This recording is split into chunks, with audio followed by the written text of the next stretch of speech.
So good morning, everyone, and welcome to our Protiviti and Robert Half Collaboration Forum. This is week 6 of our 2021 series, and it's great to be back with you all and to be inspired by you all once again.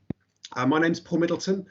I'm a Managing Director in Protiviti, and I'm joined here today by my colleagues from Protiviti, as well as by my colleagues from our sister company, Robert Half. Since January and until the end of March, we're bringing you another terrific series of debates on a range of topics that will hopefully invigorate, challenge and inspire us all, and are designed to bring us optimism in these tough times. For those of you new to our forum, we started these back in March last year with the intention of creating a regular forum for business leaders, where in the face of the challenges, the disruptions and the uncertainties you've been all facing, you could talk to each other, learn from each other, challenge each other, and gain confidence from each other's perspectives.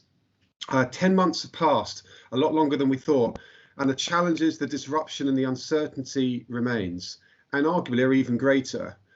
With continued lockdown, but hope at the end of the tunnel, new COVID variants swirling, the effects of Brexit, global political turmoil, it's easy to lose perspective in all of this.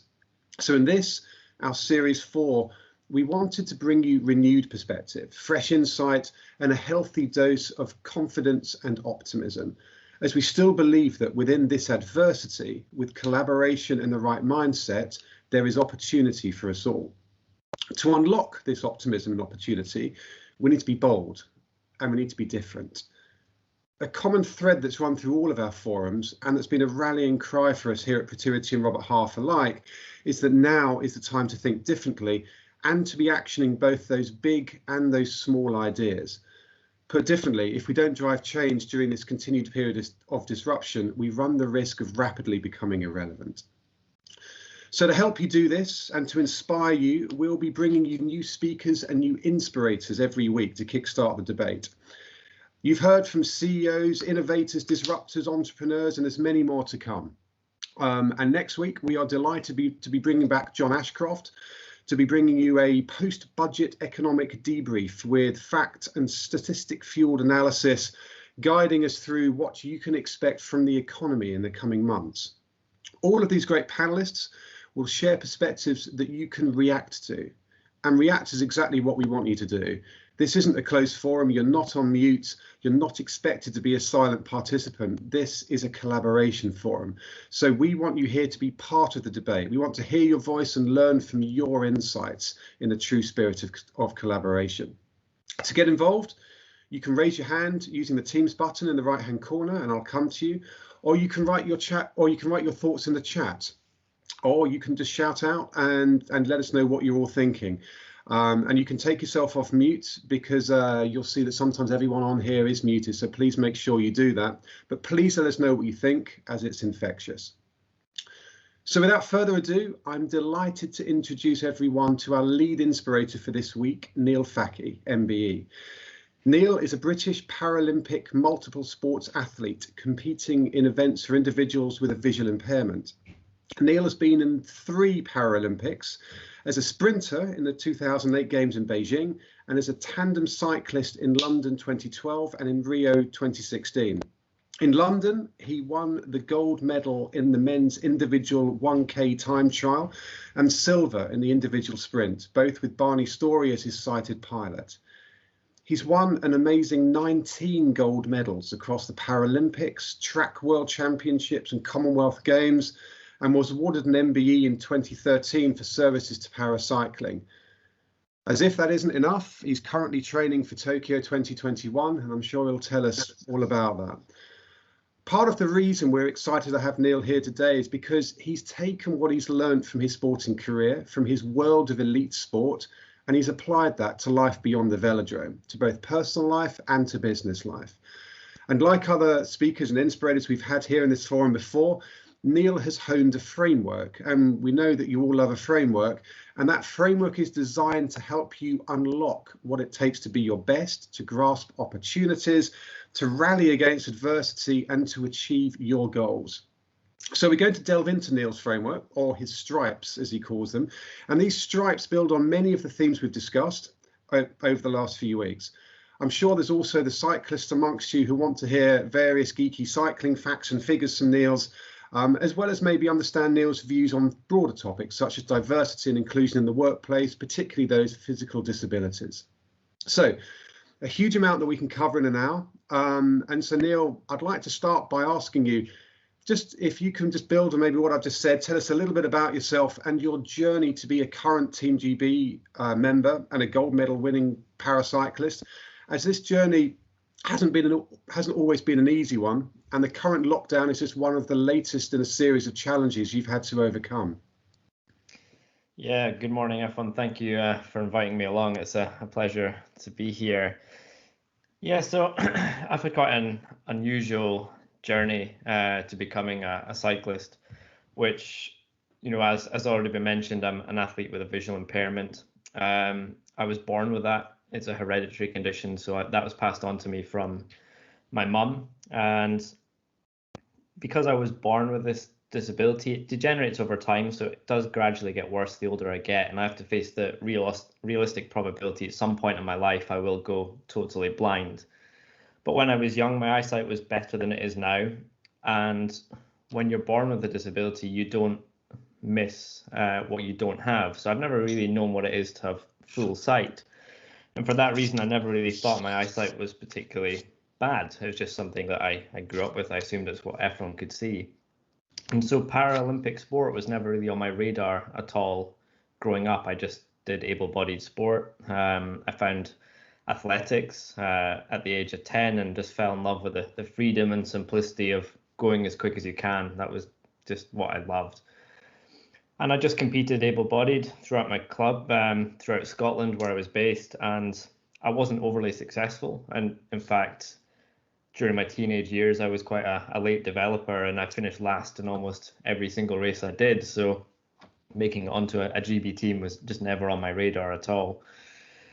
But I gradually got better, and for one reason or another, I met someone involved in Paralympic sport who suggested I should have my eyes tested to make sure if I was eligible or not for Paralympic sport. And lo and behold, I was. My eyesight was bad enough. In fact, it's described as being less than 10% of a fully sighted person's vision that I have.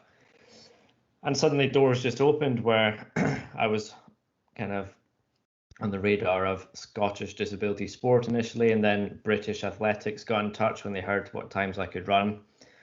And from there, things accelerated quite quickly. And through a tough qualifying period, I made it by the skin of my teeth onto the team for the Beijing Paralympics in 2008. I was to compete in the 1 in 200 meters. And I hadn't really appreciated how big the Paralympics were until I arrived in Beijing. I mean, one of the weird things about the Paralympic Games is you see the Olympics happening sort of 2-3 weeks beforehand. You watch it, you watch people competing in the stadiums where you'll be racing. And if you remember back to 2008, it's the games that Usain Bolt burst onto the scene. So I watched him competing on the athletics track where I was going to be racing. And I just hoped the Paralympics would be half as big as the Olympics, because it was just incredible to watch. And when we got there, I realized it was massive, and I fell in love with the Paralympic Games. It was just incredible to see people from across the globe all coming together into the athletes' village, all with different disabilities, and it's just the most diverse place on earth. And I finished 9th in both my events, and was inspired to, it was one thing to become a Paralympian, but I knew that in 4 years' time we would have a home games at London 2012, and I knew I needed to be there. So I came home motivated to push on to make sure I made it to those games. And 2 weeks after I got back, I got a phone call from my manager at UK Athletics who said, "We don't think you've got the potential to make it to London, and we're terminating your contract with immediate effect." And just in that instant, my dream was shattered. It was completely done. And I'd love to say that I bounced back straight away, but reality was I had to process this whole thing where I almost went through a grieving process of blaming other people, like why didn't they see the potential in me, and just being quite angry with it, and then kind of going into a state of depression really that ultimately ended up in me, not having the energy really to feel like I could get out and do anything.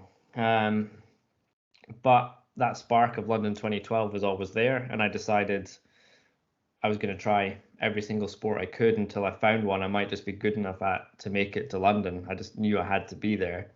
And cycling was really big in the UK at that time. We just had a lot of success at the Beijing Games, both Olympics and Paralympics. And I've always been a fan, so I decided that was what I was going to try first. I got in touch with the nearest indoor velodrome, which happened to be in Manchester, sort of over 7 hours away from where I lived in Aberdeen in Scotland. And I went along to what's known as a taster session, where anyone in the public can come along and give it a go.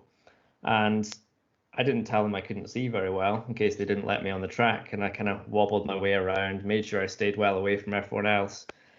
And again, I just got that freedom and simplicity of going as quick as you can again. And the session was done. I was about to head home. And there was this guy there who spotted the bag I was wearing that said Beijing 2008 on it. And he waved me over and said, kind of asked me about the games. And he said to me, I'm an ex-Olympian. I've competed in Sydney in 2000.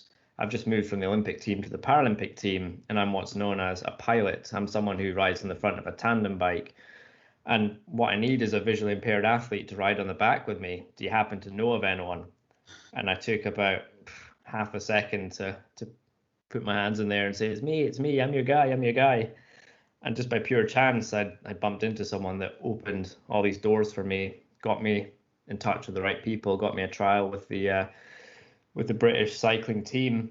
And I decided a few months after that to make the move down to Manchester to base myself with the team, despite the fact I didn't have any funding, and just committed fully to it. And just over a year after joining the team, I'm kind of cutting the story as short as I can here. I went to my first World Championships and didn't really know how good I was.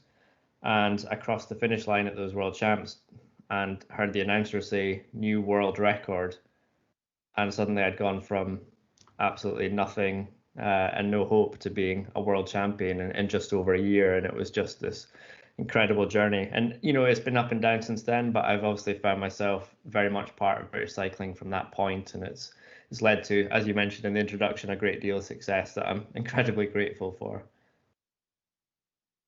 That's fantastic, Neil. Thank you very much. What an inspiring story. So what would you say then within that? When you look back, what is your biggest success? Is it overcoming, is it the shining lights of a gold medal, or is it overcoming that adversity? And within that, what would you say is that your biggest down point, your biggest failure almost, and what did you learn from that? Yeah, I mean, in terms of looking back at biggest success, that was, I didn't really go into full detail of how low that point was, but, I was at the job center signing on every week because I couldn't get a job. I was desperately just trying to find a way to earn a living at that point. My dream was over. I was unemployed with a disability, unable to get a job, and it was an easy road then just to go down the route of forever living on benefits and not doing much with yourself. So for me to just bounce back and commit to something and then actually achieve was a huge success. And that culminated at London 2012 and winning the gold medal at those games that I just wanted to be part of. And the fact I went there and became a champion was, again, not even anywhere near on my radar back in Beijing. I just wanted to be part of it. So that was a huge moment. But in terms of actual lows, and my biggest learning point probably came 4 years after London at the Rio Paralympic Games. So between those two games, I'd actually gone undefeated in international sport. Like myself, and I had a new pilot at that point, Pete Mitchell. We were just taking the world by storm, really. We're breaking the world record. We're doing times that, just no one ever thought were possible. And we just had to complete it at the Rio Paralympic Games. It was the final race, the final piece of the puzzle. We were overwhelming favourites to win. And on that day, we rode well, but for whatever reason, there was another bike from the Netherlands who rode even better than us, and they took the win there.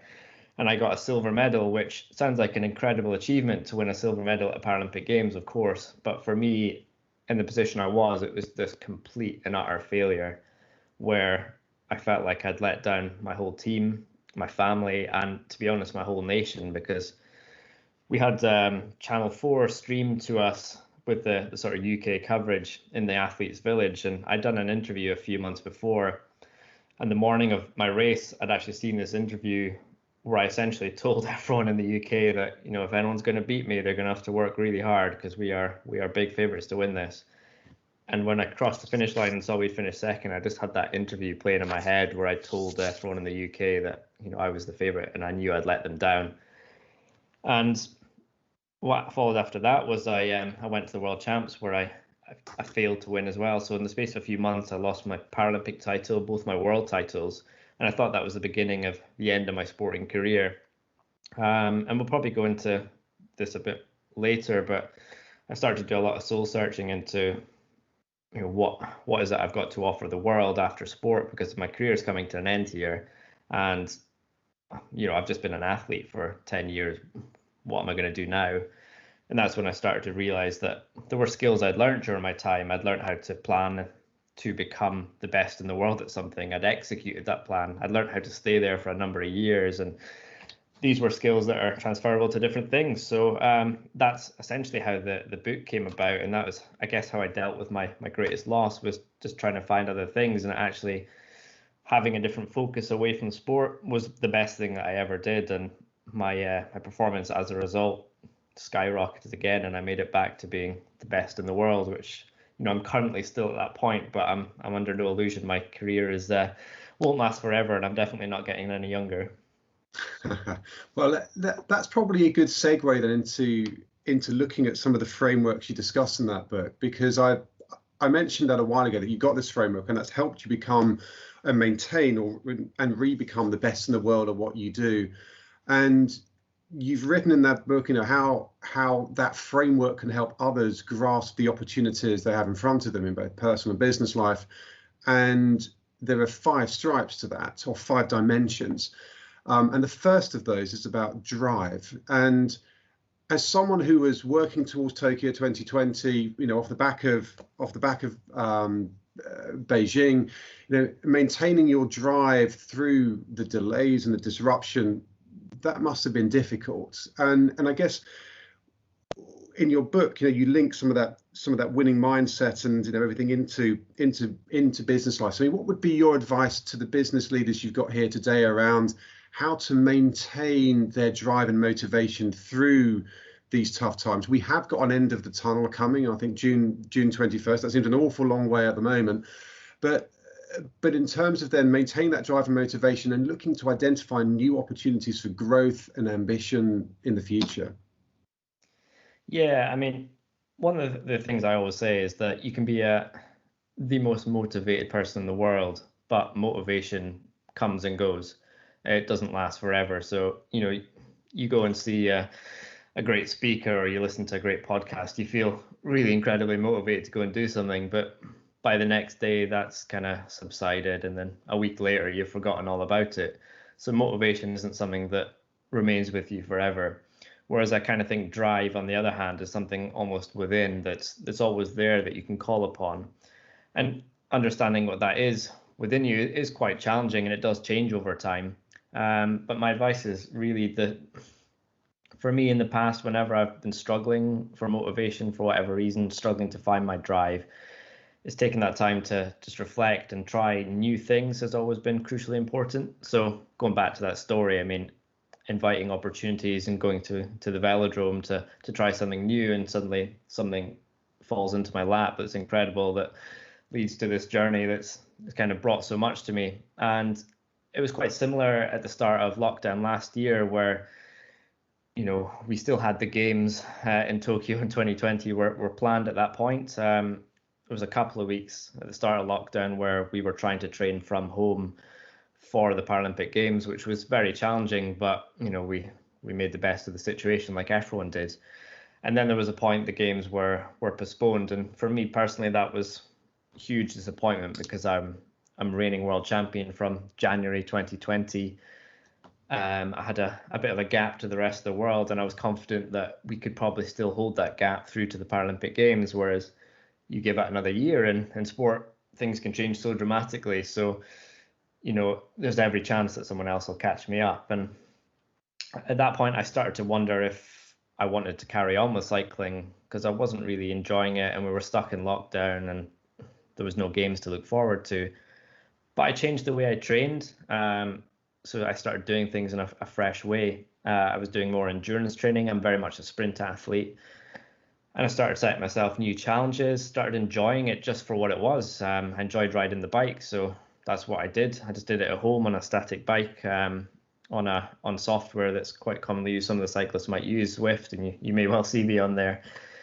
And I just fell in love with it again, which was really interesting. So when I came back to the velodrome once the first lockdown was over, I was actually enjoying training way more than I had. And I now had an extra year to train, and that actually excited me. I thought, well, what can we do in this extra year we've been given to get ready for the games? And lo and behold, we're now probably going quicker than we would have been, and things are looking pretty bright. Of course, it has given everyone else, the rest of the world, the same opportunity. So, I can't promise I'll be on top of the podium, but I'll be fighting for it. So, yeah, that's my advice: is just step outside of your normal world and try new things when you're feeling a little bit jaded. And it's amazing what is out there when you kind of open your eyes to it.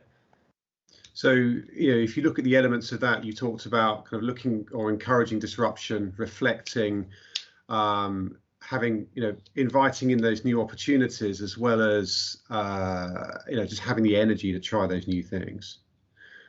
Okay, so maybe then just, maybe this is more of a nod towards the cyclist than we have here, but then just tell us a little bit about that training regime you have. Just, you say that you were reinvigorated towards it. So how many kilometers are you riding a week? What other training do you combine with this when you're racing? What kind of, let's say for the cycling geeks, what kind of wattage do you put out when you're maintaining, when you're looking to go on your sprints? Yeah, so in terms of my usual distance covered per week, it's not that high, and because I'm a sprinter, we do a lot of, particularly when I'm at the velodrome, sprint-based efforts. And one thing sprinters are good at is doing a lot of sitting down and resting, which is something I do a lot of at the velodrome. So, but when we are actually doing those efforts, they're obviously maximum intensity. My wife, on the other hand, who is an endurance athlete, I mean, she's generally out on the bike on average 2.5 hours a day, or if not more, and kind of doing 500-kilometer weeks and things, which, is too much for me. So that's fine. I'll leave her to that. But in and around my kind of sprint training, it's very much gym based, lots of weightlifting. The idea is power to weight ratio, so you need to be as strong as you can and have as little weight as possible. And fortunately, I'm only 5'2" and I weigh 60 kilograms, which is pretty tiny for your average man for sure. But I do kind of pride myself on being able to lift pretty heavy weights. There's a good video on social media that I did last week. I'm quite proud of this, where I managed to lift a trap bar, for those that know weightlifting, and it was 260 kilograms, which was pretty cool. But in terms of my actual wattage for the real cycling geeks amongst us, my peak wattage during a sprint will be around 1400 watts. And my average for that minute that I do the kilometer in is usually, I think, around 600 watts or so, which isn't massively high, but it's quite a strange event on the tandem. It's quite a heavy bike, particularly with the two people, that you have to get up to speed straight away. So the idea with the event is you get it up to speed as quick as you can, max sprint, and then you essentially hang on for dear life for the last 30 seconds when your legs feel like they want to fall off. And it's never a fun event to do, because you never cross the finish line and think, that felt good. You always just think, oh god, that was horrific. And no doubt I've had a terrible ride there, and then lo and behold, you hear it's a new world record, and suddenly your perspective entirely changes. But yeah, as a full-time athlete, I'm training 6 days a week, often 2 sessions a day, and in between that you're living the lifestyle. So it's a case of recovery, it's a case of eating the right things, and then for me personally, it's using the rest of the time to do other things that takes my mind off of cycling, so that focus doesn't become all encompassing at the same time. So I think with many of us, that sounds like a very intense environment you're living in, particularly as you're ramping up towards the Paralympics. And I think burnout has been one of those challenges that a lot of people have suffered and seen during the course of the last 10 months or so, particularly because of the intense environment we all work in. I'd like to delve into that a little bit and just get your thoughts around burnout, if I may. Just to set the scene a little bit for that, as with other weeks, Abby, I'd like just one of our Protivity consultants, if you're able just to share your thoughts around burnout that Neil can maybe then just reflect on, please. Sure, Paul. Hi, Neil. Hi, everyone. So over the past year, many people have mentioned how easily they're getting burnt out. According to Robert Half's 2021 survey, 3 of the main remote working challenges have been optimizing engagement, monitoring workload, or even being able to assess their employees' well-being and mental health. Whilst many people really enjoy the lack of commute, comfortable working attire and conditions, the lack of variety of daily activities such as grabbing lunch with a colleague or meeting friends has caused individuals to being burnt out due to sitting in front of a screen for long hours. Individuals are finding it quite hard to switch off and balance between their work life and their home life, which is negatively impacting their well-being. As you mentioned earlier, poor mental health can affect people's productivity, efficiency, and focus. Some of the signs, as mentioned before, are mental and physical fatigue, feeling detached, getting easily agitated, withdrawal from social interaction. Whilst being able to combat burnt out varies from person to person, there are some things individuals can do, such as structure the day or prioritize time away from screen, exercise regularly, or connect with others rather than isolating themselves. Many companies, such as Protivity, are working tirelessly to prevent workplace fatigue. They've started to encourage sports and mental well-being initiatives through Strava with the purpose of motivating their employees virtually. Despite these companies focusing on supporting their employees' mental and physical well-being, 36% of employees have reported that the mental health is still being affected due to longer working hours. However, it's still a step forward towards creating a culture where we can explore a range of options and ideas of avoiding burnout, whether it's establishing agile working hours or connecting with employees virtually. Some of these are proving to improve employees' quality of work life, energy levels, and performance. What I would love to know is, when training for Paralympics, how do you avoid burnout? Along the way, have you learned any tricks or tips which you are willing to share with us, which has helped you to perform very well? Yeah, it's some great info actually, and very relatable to sport and as well actually. So yeah, for me, the thing that resonates there is that a lot of people have that worry of job security and performance, and that's something very close to our hearts as sports people. So every year our performance and therefore our funding is based purely on results. So you go into every World Championships knowing that if I don't perform today in this next, I'm getting ready on the start line. If I don't perform right now, I'm not going to be able to pay the mortgage as of tomorrow, next week. So there is that real pressure involved, which I think is similar to what a lot of people are feeling at the moment. For me, the biggest lesson I ever learned, without a shadow of doubt, is that having a secondary focus away from the main thing I'm doing actually benefits performance in that main thing. So when I started out in sport, the mentality really was, you commit everything to this. Your whole life is dedicated to sport. And that was the message that was drummed into us. And what I ended up seeing were athletes who made it to the top and then came crashing down because they just couldn't keep that level at that point where it was over any length of time. And once you do hit that burnout point, it's really hard to come back from that.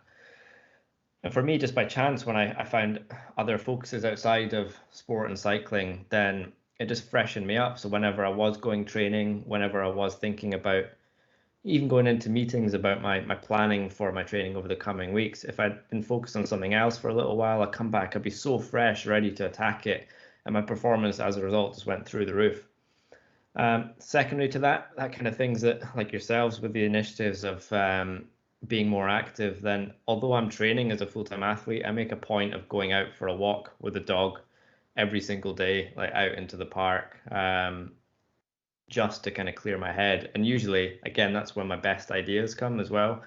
And during the process of writing my book, I mean, I spent so much time with the dog. The dog was exhausted because we were always out there walking around just so I could get ideas for my book. And then I'd come back and write, and yeah, that's when I do my best work. So it's just that realization that sometimes by actually stepping away from your work, you'll get more done, which is really hard to get into your head. And I haven't been guilty of that. I still find it hard, but just scheduling that into your day is so important. And that's the advice I'd pass on. Super. Neil, thank you for that. And just to pick up on, you mentioned at the beginning of that how obviously there is in your world, there's a huge amount of pressure. Success can be binary. But you're not on your own in that, and actually, I guess more than that, you're operating in a team, but you sit on the back of a tandem, in basic terms, hurtling around a velodrome at 50 miles an hour without seeing in front of you. That must take a lot of courage, and courage is something, again, we've spoken about a lot on this forum, and how we need to overcome some of that and put our head above the parapets and make these big bold choices. Just tell us a little bit about that, because that is that a fear? How do you overcome that? And and I guess as you look at life, what fears have you had to overcome?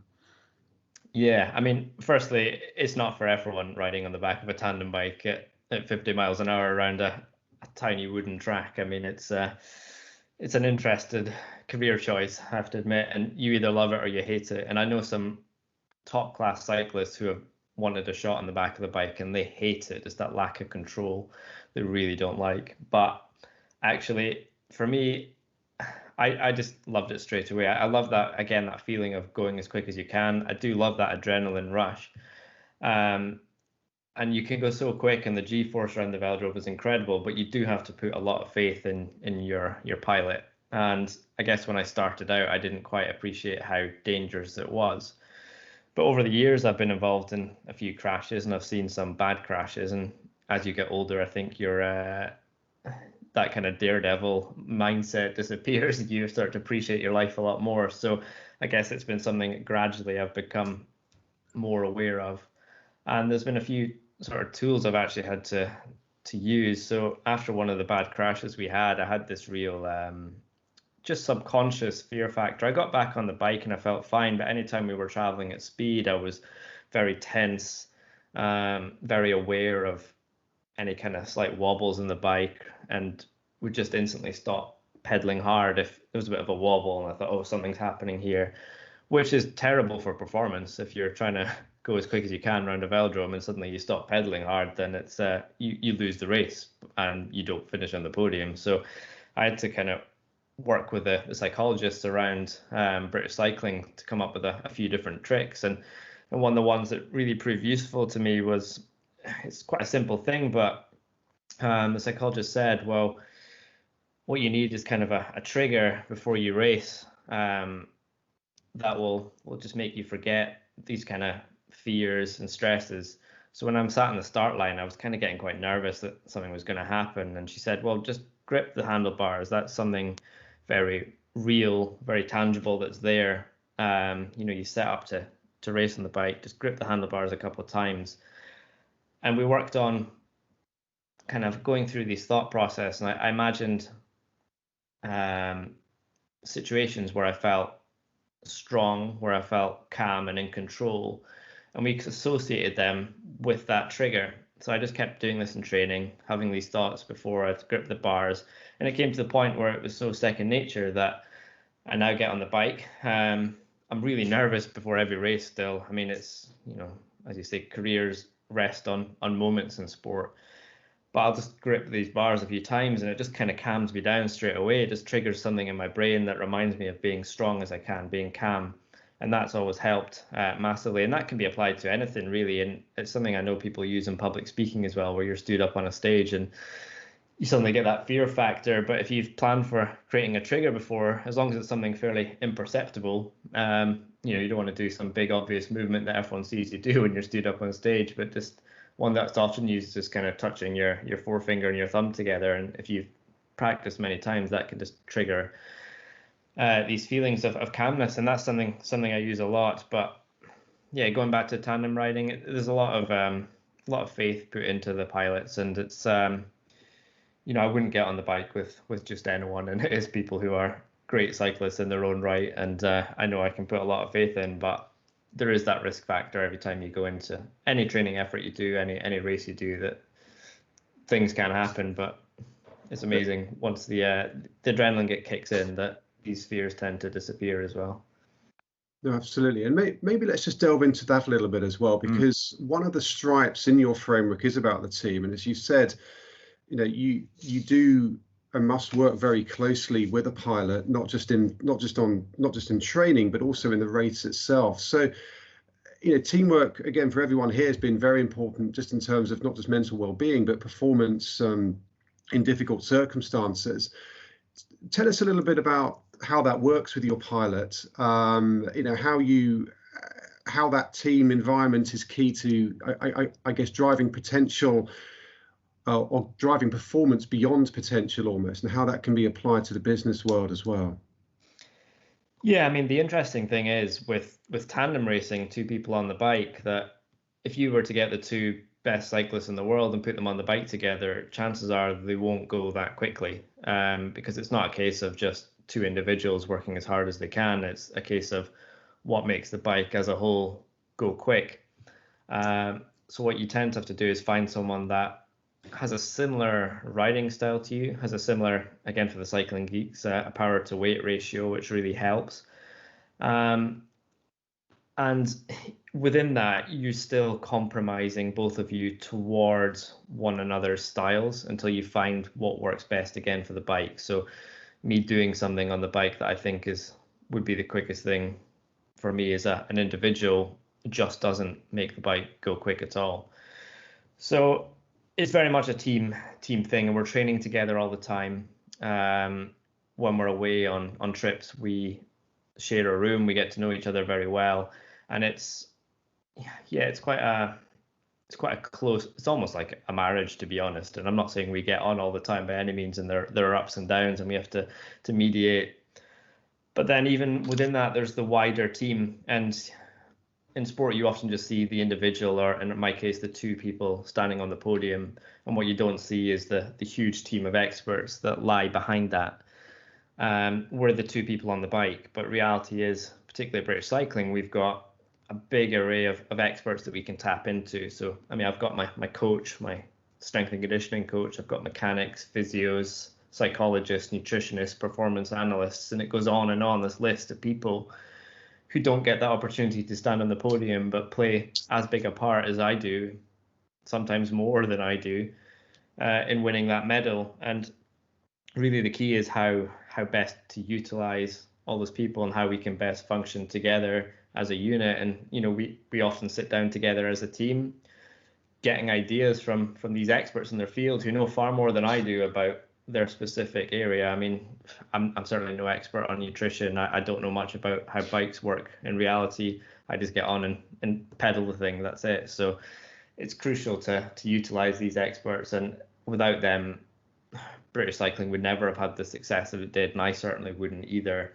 So that is paramount, and how you work with them is key. And those relationships you need to work on. And the most important thing I think we've learned is how we debrief as a team after every either training block, or particularly after every race, win or lose. We have these group discussions where we all just put in ideas, what we saw, what worked well, what didn't work well, and what we can do to improve. And that's one of the most important things in sport, and I think in business as well, that if you, even when you're at number one in the world, which I'm fortunate to have been for some time, unless you're moving forwards, you're not going to be there for very long at all, because things are just progressing at such a rate. So debriefing as a team has been the most vital thing that we do in sport, without a shadow of a doubt. Thank you, Neil. I'd just like to, so we've covered a lot of ground already. I'd just like to open it up to the floor and see if anyone's got any questions for Neil, or any comments on what they've heard from Neil.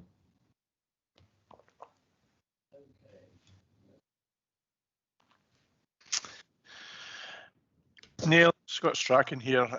Absolutely fantastic. Your story, the ups and downs, the escapism that you find, the teamwork, all absolutely resonate with all of us, I'm sure. One bit I'm interested in, you talk about that adrenaline rush. I'm a lot older than you, but I still get a lot of buzz from adrenaline. I spent 20 years in Aberdeen as well. Love being up there in the parks and all that you mentioned. But you talk about that adrenaline thing. Do you go and explore adrenaline out with cycling, or is that something you're not able to do because just too risky? How do you get that buzz out with the cycling? Yeah, thanks, Scott. One of the things actually that does really appeal to me, which isn't really a big adrenaline rush, but I got a similar thing from when I was doing big sort of public speaking gigs, was the same sort of nerves as I would pre-race, and that same sort of feeling once I was done, that release. So that was close. I mean, the biggest problem with British cycling and any sports, which is fair enough, in our contracts, it's pretty clear that we shouldn't be doing too many dangerous things just in case we get injured.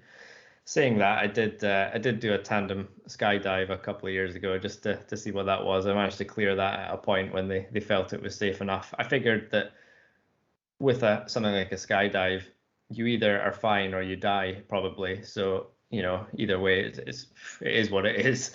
And yeah, I mean, I absolutely loved that. And again, despite being visually impaired, I did a car driving experience as well and things like that. I do love to try and explore it a bit. But yeah, it's pretty few and far between that what I'm allowed to do. So that slightly more sedate thing of standing on the stage is the closest thing I could come to that I'm allowed to do on a regular basis, which sadly, again, is been reduced to sitting in my spare bedroom in my house and doing it here, which is, again, not quite the same, but we do what we can just now. Excellent. Thank you. Thank you, Scott. Appreciate that. Any other questions for Neil?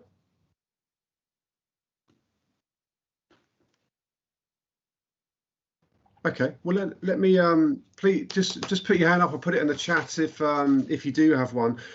Neil, we've talked one of the other stripes that you talk about a lot is performance, and again, we've talked about that in this forum about being bold, trying new things, learning from failure, and having a culture around us that supports that and supports innovation, success, and failure. As a sportsman, and you've described how that that line between success and failure can be so marginal, and have such enormous consequences. How do you think about and manage both success and failure? Yeah, one of the interesting things with sport is we're quite fortunate in a way that with the failure thing, you do face failure on a fairly regular basis. So we become quite open to it, really, and not just in terms of losing races, but in training. I mean, you're setting yourself pretty high targets all the time, so it's pretty regular. I won't lift a weight in the gym that I'm hoping to. I won't hit a power number that I'm expecting to in training. Times just won't be quite as quick, and we face that pretty regularly. And it's how you approach those failures varies quite differently. That in some industries, I realize that it's almost frowned upon. You can't afford to fail. But in reality, anytime we have failed in training, that's when we learn. Again, we debrief, we talk about, oh, why didn't it happen today? What was it? And it's not a case of like my coach telling me you're not good enough, you failed to perform. He's got that belief in me that I'm trying my best, and for whatever reason it didn't happen. And it's that understanding of, okay, well, what can we do to improve? And that applies to success as well, to be honest. Like I said before, it's just learning all the time. I mean, constantly improving. I'm 36 years old, almost 37 now, and I'm still improving as an athlete, which is great, but I'm still learning as well all the time. And I'll never claim to be all knowing and all understanding. And it's a case of just planning, strategizing for where you expect to be, having these progress sort of targets, these constant goals. I'm always goal setting. This comes from my during that real low point that I spoke about after losing my funding from UK Athletics. I kind of entered a computer gaming addiction. I was a big gamer anyway when I was young, but I was sort of spend sort of 9-10 hours a day on the game, sort of that turning away from real life almost. But what I am is an absolute addict to things like progress bars that they have in games. And I kind of take that into real life now as well, where I set myself goals, and I've got this sort of like in my head, or even sometimes actually visually, I'll make these sort of progress bars where I can see how close I am to completing this goal, how close I am to the next level, so to speak. And then even during training I've got, let's say I'm lifting some sort of like the squatting in the gym. I've got 8 reps to do. In my head, I'm constantly thinking like percentage of completion, like, oh, that's 2 reps done. You're quarter of the way there. And I'm always doing it. It's just a sort of progress thing, and this addiction to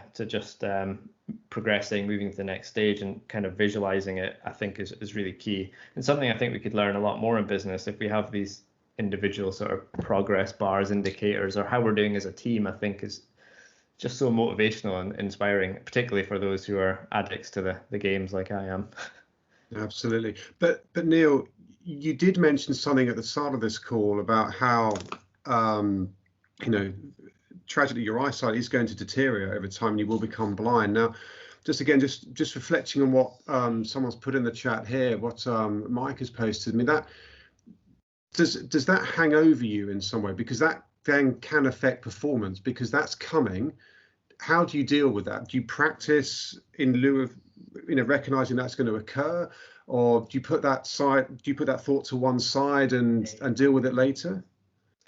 So I think for many years growing up, particularly teenage years, I very much hid my disability for a start. My mum was from that generation of people who didn't want to show weakness. So although she had the same condition as me, none of her friends were aware she had a visual impairment. She hid it very well. Mm-hmm. And I guess I had that kind of feeling as well, sort of transferred from her. So I would kind of hide my disability. I wasn't very thinking about the future was quite scary to me, and I wouldn't put myself in danger at any point. So one of the worst symptoms essentially of my eye condition is that in low level light I don't see very well at all. So on a winter's night, street lights aren't enough to illuminate for me. So in that world, I'm almost completely blind, and I wouldn't really go out in an evening at all, which when you come from Aberdeen in the northeast of Scotland during winter is essentially all day, so it was a big problem. But the biggest motivator I had was when I met my now wife, Laura, and she's totally blind and has been since the age of 5. And just after we started seeing each other, she said to me, do you want to go to a gig to see a band we both liked? And I said, I don't really do gigs because, it's dark, I can't see much, and it's loud, so it's quite disorientating. I don't really do that. And she said, oh, that's a shame, because I go to gigs all the time. And when someone who's totally blind is saying that to you, you kind of realize like, oh, okay, what am I doing here? This is ridiculous. And she's been such a massive inspiration because she comes from a family where her mum's totally blind, her 2 brothers are totally blind. They went through mainstream education, the first who were totally blind to do that in the UK, and they had to fight for that. But what it meant is that they just take on life like everyone else. They just approach things in a slightly different way. And that's one of the great things about visually impaired people, is that they're incredibly good problem solvers, because the world we live in isn't really designed for people without sight. And so she's been a massive motivation for me in that regard. And it just made me realize that the future, it might be different, it might be a bit scary, but there's always a way to get by and to thrive as well. I mean, that's the key thing. So again, I keep using this as a terrible pun, but it's kind of opening your eyes to what's around you and realizing that things are possible, and finding those characters that kind of help you out. And yeah, I'm sure to be honest, when I do lose my sight, which probably will happen, and there's kind of research going on that might help to bypass the eyes at some point. Technology is amazing, and hopefully that does happen, but I'm sure I'll struggle with it, and I'm sure my wife will find me incredibly frustrating, because I'll find things much tougher suddenly than I do now, because I use the sight I do have. But yeah, she can hopefully have patience and teach me, and we'll get by fine. You said something very interesting there, Neil. That we live in a world that isn't designed for people without sight. So let's just reflect on the workplace for a minute, because in previous forums we've had Paralympic swimmer Liz Johnson talk about workplace inclusion and how employers need to be doing more to accommodate and unlock the potential of those with physical disabilities. We talked last week about the importance of recognising those who are neurodivergent. What are your views on what some of the key areas of improvement that can be made in the workplace to get the best out of people, and as you said, allow people with that physical disability to thrive? Yeah, I mean, first and foremost, it's I guess changing that mindset to understand that people are capable of anything. They just approach things, like I said, in a different way, and not being afraid as workplaces to have those conversations with people. The difficulty is, and again, going back to myself growing up when I was younger, is that I wasn't necessarily going to be the person who would hold my hand up and say, I need help here. I was the person who would try and struggle along quietly, and sometimes recognizing that someone is struggling for whatever reason is the challenge. But if you have those conversations with people and realize the thing with disabilities is there's not an obvious one fix. Everyone has different issues. Even within visual impairment, there's such a wide spectrum. It's not a case of you either see or you don't see, but the things I can see and can't see depend on light levels, depend on where I'm sitting in a room. If there's a window behind someone, then that person's just a silhouette to me. I don't see anything.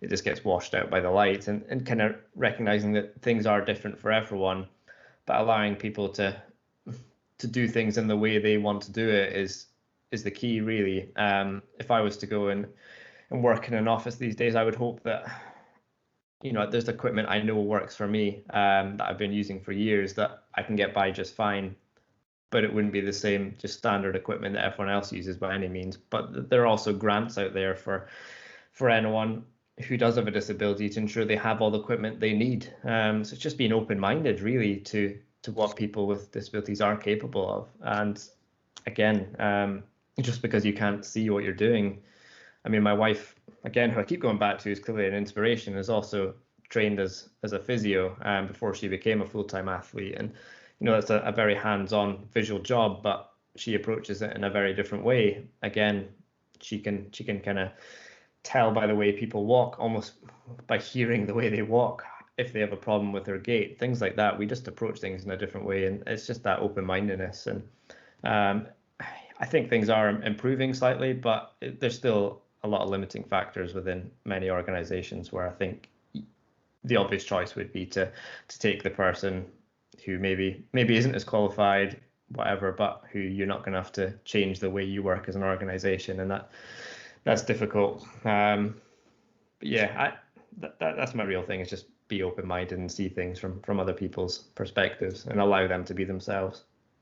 Well, that makes a lot of sense, Neil. It's interesting to see. I mean, there's a lot of what you said has been reflected on in the chat as well around innovation, and that ability for you to drive innovation across that. And I guess I'd just like to open it up to the audience, to everyone here again. We've had a lot of great things from Neil this morning, and a lot of key messages, I think, that resonate from the velodrome into our business life. Any other questions for Neil that people would like to bring to him?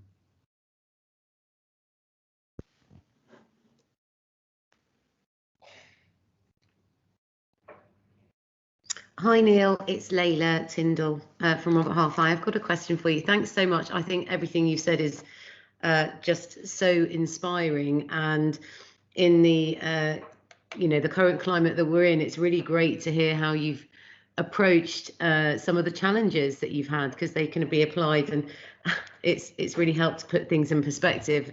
I've certainly taken a lot from the session so far. I just wanted to ask you a question about how, as an individual, how do you find your own individual to take inspiration from? Because your condition is very specific. You're currently sitting at #1. There can't be a huge pool of inspirational candidates that you would go to. Do you seek out people to be not inspired by? I know you have mentors and coaches. There are different relationships, aren't there, for mentors and coaches, but someone that you aspire to be or work towards as an inspirator for yourself? Yeah, that's a good question. Yeah, I mean, I think as I've got older, I've started looking out with my sport as well at people in either in other sports or in other industries who are doing different things, and having that, taking that perspective from different angles. And that's one thing we've learned a lot in sport actually by going to different sports, seeing how they do things, seeing what works for them.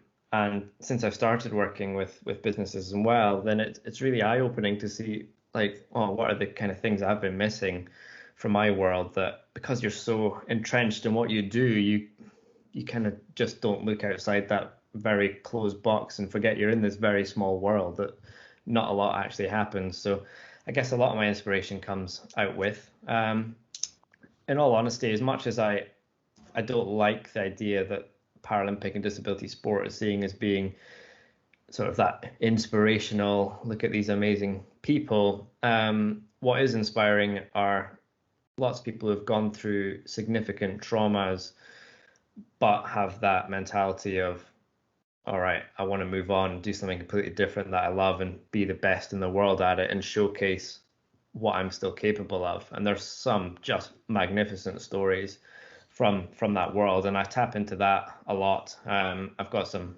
great relationships with other athletes from different sports across the globe. As I say, it's such a diverse world, Paralympic sport, and that's where I really get a lot of inspiration, and particularly from those countries which are not as well off as we are, and approach disability in very different ways, and often from countries where disability is frowned upon. I mean, I've heard some shocking stories what people went through, and have moved to the UK even because it's a much better place to be someone with a disability. And yeah, that's what inspires me. And hopefully, as I get towards the end of my career as well, to showcase to younger athletes with particularly visual impairments, like what they're capable of. Not necessarily athletes, just people with visual impairment. That I think back to what I was like, and I needed that when I was that age to let me step out from that mindset when you're young of, I just want to fit in and be like everyone else, and the fact I'm slightly different is a bad thing, when in reality, as you get older, you're desperately clawing for any reason to be different from the crowd and stand out. And I wish I'd been aware of that earlier, and hopefully I can kind of get that message across to the younger me's out there. I think you're too humble to say this, Neil, but I think it's very interesting. For those of you who read Neil's book, you'll see there's an intro there from Chris Hoy, and it's quite inspiring to read that and see what Chris has to say about Neil, and why the book is so powerful. But I think, yeah, it works, and I think you'll see from some of the comments in the Teams chat, Neil. Yeah, I mean, I think what you said has been inspiring for a lot of people here on both a personal and professional level. Let me just, in the time that we have left, a couple of minutes, let me just ask you then, what does success look like for you now? You're aiming for Tokyo, but what does it look like beyond Tokyo as well? Yeah, it's funny. I was considering before Tokyo was postponed that this was going to be my last big event. But the fact it's been postponed a year, and I've now, through, as I say, kind of changing things up last year, I've now got that love back again. And in cycling terms, I don't think it'll be my last event. So I'm hoping this career will continue on a little longer. We've got the Commonwealth Games in 2022, Birmingham, which I'm hoping to be racing for Scotland again. I've got some pretty big ambitions there. And then we've got the Cycling World Champs as a combined able-bodied and Paralympic event. All the cycling disciplines coming together is going to be in Glasgow in 2023. And this is the first time that's going to happen, and that'll be on home soil again. So I'd love to be there too. And then a year later, you've got the Paris Paralympics now, which is only a 3-year cycle too. So that doesn't seem too far away either, although I'll be definitely getting on a bit by then. I'll be 40, I think, by that point. So, you know, okay, there's no guarantee in sport by any means, and I'm certainly looking to the future, and that's why I wrote the book. It's why I've set up a business that I'm now transferring these insights and lessons that I've learned from sport to help teams perform to the best of their ability within a business environment. And I actually get a lot of pleasure from that. It's almost that same competitive nature where you're, as I say, I love to see progress happening, and if I can kind of pass that on and see teams develop and move to the next stage, for me, that's really exciting. So that's kind of where I want to take things, and just share it really, because I've been very fortunate to stand on that podium, and I'd love to help others stand on their metaphorical podium. And I think you have, Neil. And I think, again, just looking at some of the comments that are coming through here now, I think, yeah, you'll see that that's absolutely been the case today. From some of the things you've mentioned, from the drive, the transferable skills, the motivation, the rituals you've mentioned, the debrief, I think it's really resonated. So I'd like to thank you. It's been inspirational to listen to you this morning, so thank you very, very much for your time. Thank you also to Abby for your thoughts as well, Abby, and I'm sorry if I didn't get to your question in the chat, but as ever, you can get in contact with us and with Neil as well, and discuss your thoughts. There'll be a video posted of today's forum on our website and also on YouTube as well, so please share with your colleagues, your friends, your families, your LinkedIn contacts. Next week, as promised, after the budget, we're back with a fact-fueled and statistic-fueled update and analysis of where we all are in the economic cycle and what you can expect around the corner. But until then, thank you very, very much. And on behalf of my Protiviti and Robert Half team, we'd like to extend you all our best wishes for this week. Stay safe, be bold, be kind to each other, and we look forward to seeing you all next week.